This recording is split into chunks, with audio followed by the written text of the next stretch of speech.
Well, first of all, when you understand the Graham v. Florida 2010 decision, that case basically dealt with non-homicide.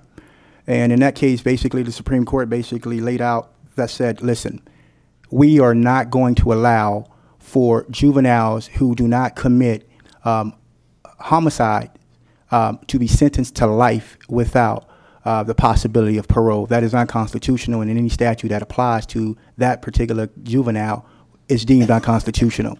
So the court said, what you can do at least is to give them a meaningful opportunity to obtain release. That is the key phrase, a meaningful opportunity to obtain release. Well, if we were to apply the 50 years that has been proposed, there is no meaningful opportunity to obtain release because essentially the person passes in jail or in prison as a juvenile. And to close on this final point, because I don't want to go long or extend like the chair has asked me to do, is what we are faced with if we were to go against the grain, against the Supreme Court, is that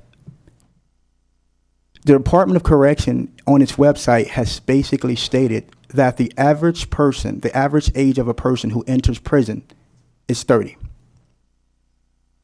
And a life expectancy is 54 or 59.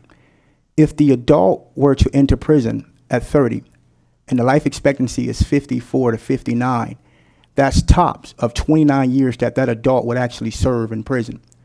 If the same 17-year-old were to go to prison, he will serve more time than the actual adult who's been sentenced accordingly and rightfully so.